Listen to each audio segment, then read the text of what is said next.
Chapitre 4. L'homme qui n'avait pas l'air bien. Le psychologue Gary Klein m'a toujours raconté l'histoire d'une femme qui avait assisté à une réunion de famille. Elle avait passé des années à travailler comme ambulancière et, en arrivant à l'événement, elle s'inquiéta vivement à la vue de son beau-père. « Vous ne m'avez pas l'air en forme, je n'aime pas trop ça », avait-elle dit. Son beau-père, qui se sentait parfaitement bien, avait répondu en plaisantant « Eh bien, tu ne m'as pas l'air en forme non plus. » « Non », avait-elle insisté.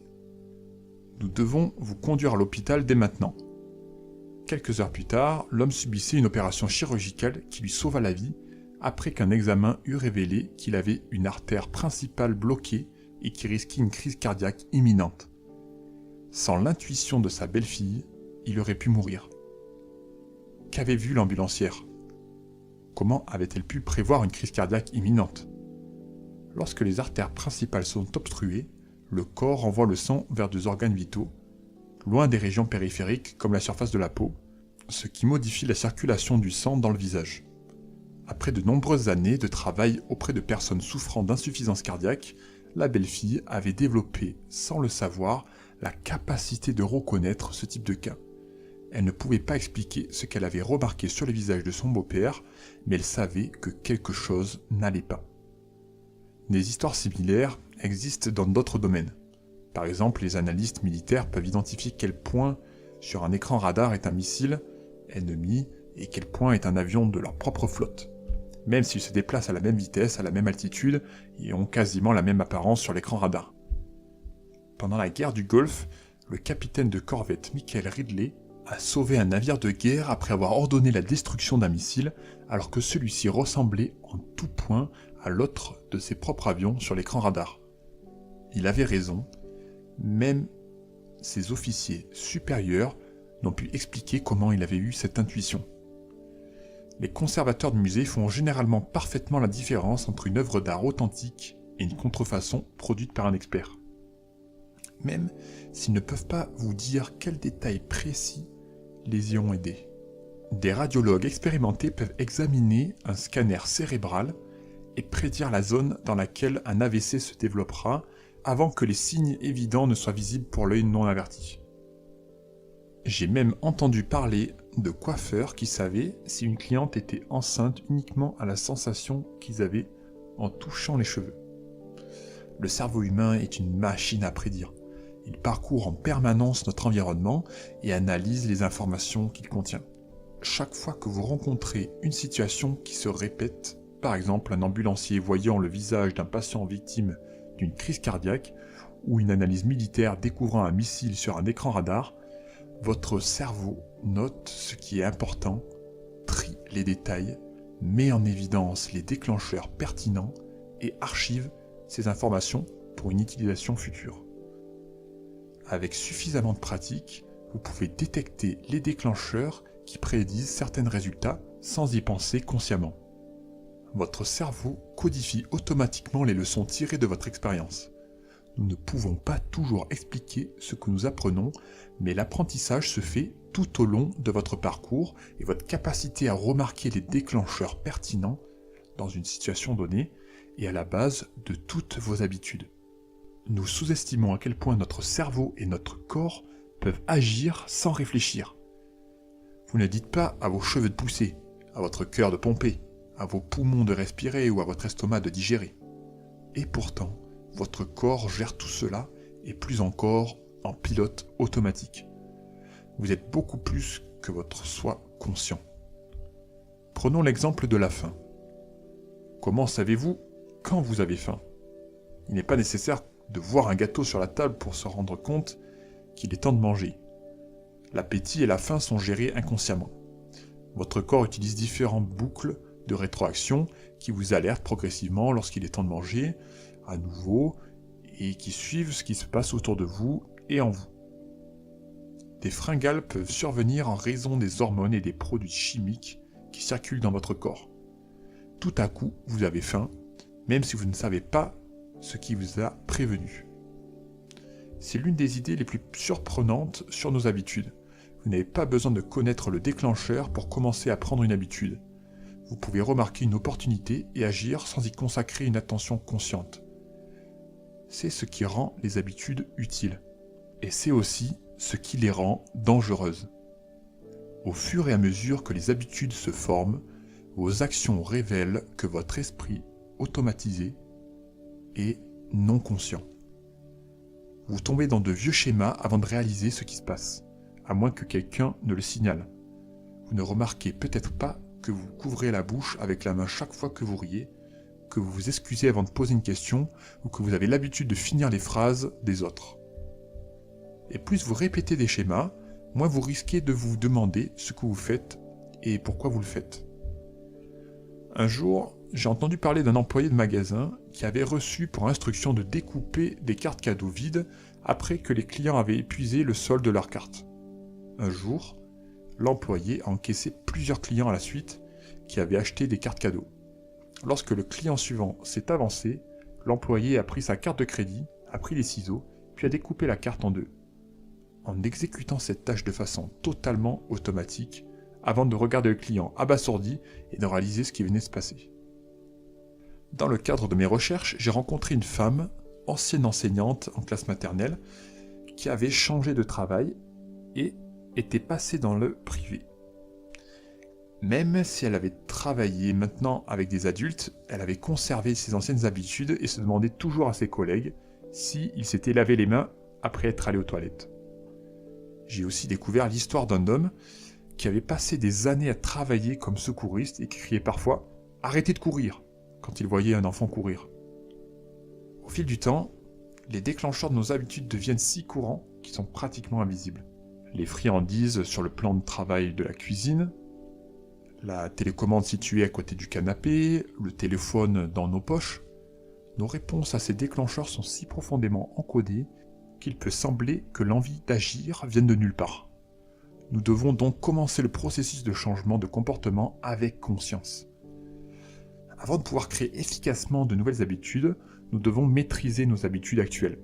Cela peut être plus difficile qu'il n'y paraît, car une fois qu'une habitude est fermement ancrée dans notre vie, elle est généralement inconsciente et automatique. Si une habitude reste automatique, vous ne pouvez pas espérer l'améliorer. Comme l'a dit le psychologue Carl Jung, tant que vous n'aurez pas rendu l'inconscient conscient, il dirigera votre vie et vous appellerez ça le destin. Le tableau de bord des habitudes. Le système ferroviaire japonais est considéré comme l'un des meilleurs au monde. Si vous prenez le train à Tokyo, vous remarquerez que les conducteurs ont une habitude particulière. Chaque fois qu'ils conduisent, s'effectue un rituel consistant à pointer différents objets et annoncer des commandes.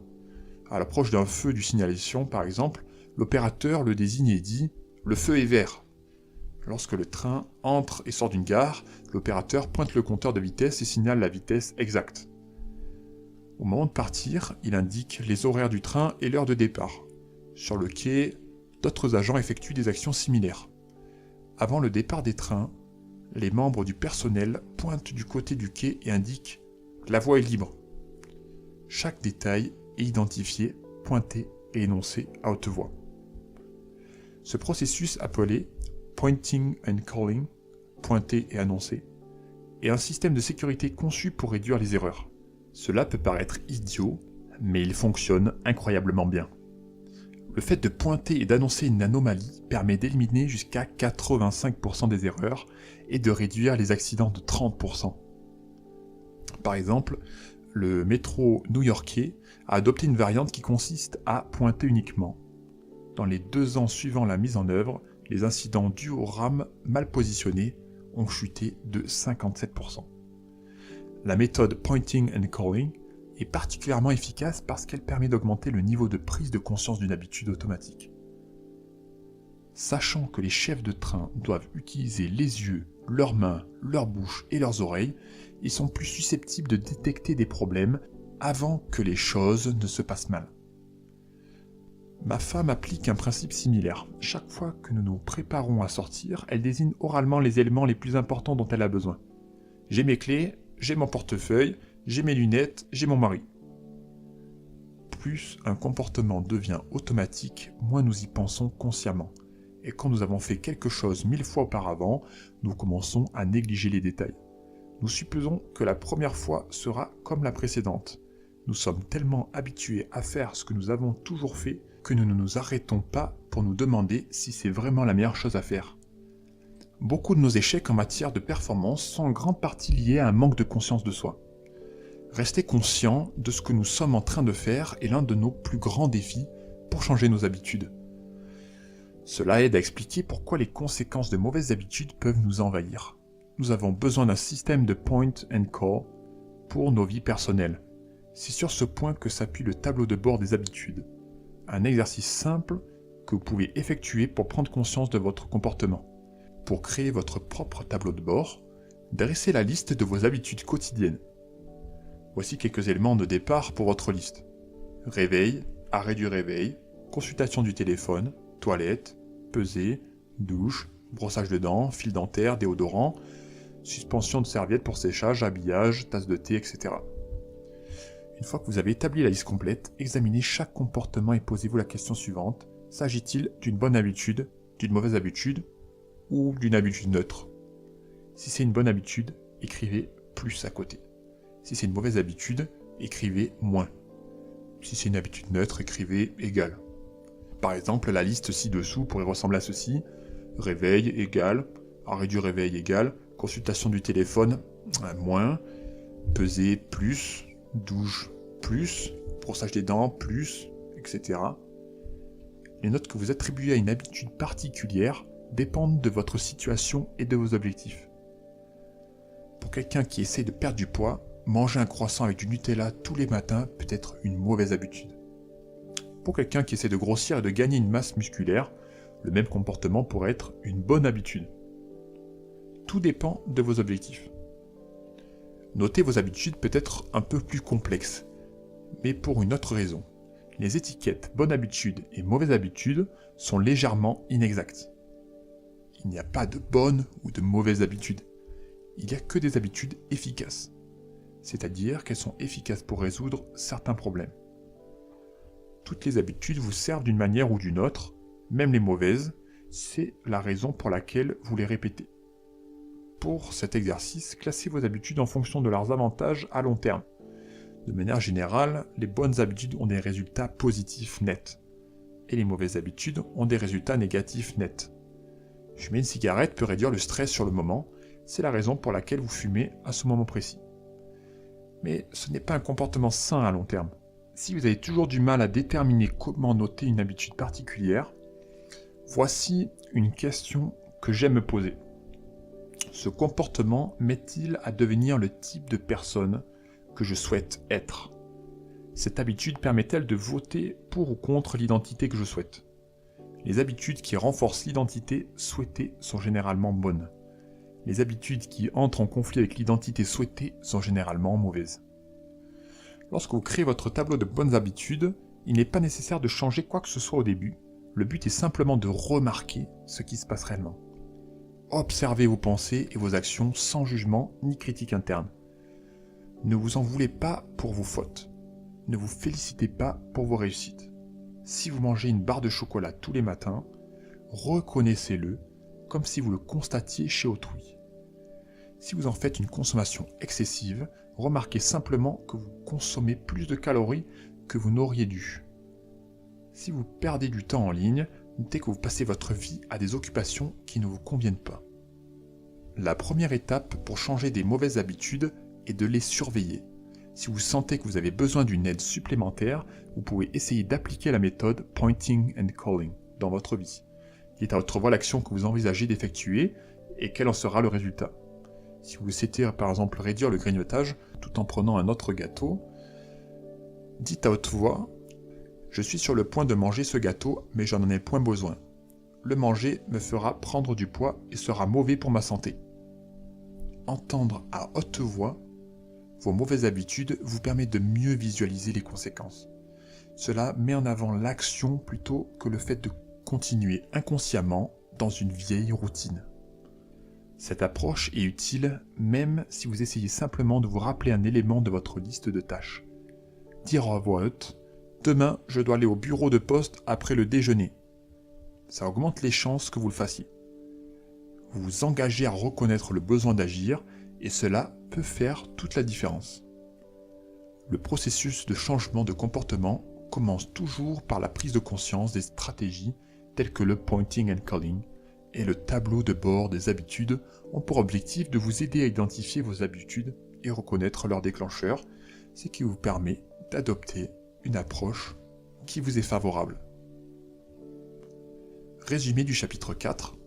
Le premier point, avec suffisamment de pratique, votre cerveau capte les déclencheurs qui provoquent certains résultats sans y penser consciemment. Le deuxième point, une fois que nos habitudes sont devenues automatiques, nous ne faisons plus attention à ce que nous faisons. Le troisième point, le processus du changement de comportement commence toujours par la prise de conscience. Vous devez connaître vos habitudes avant de pouvoir les modifier. Le quatrième point, la méthode Pointing and Calling augmente votre niveau de conscience d'une habitude automatique en verbalisant vos actions. Et le dernier point, le tableau de bord des habitudes est un exercice simple que vous pouvez utiliser pour prendre davantage conscience de votre comportement.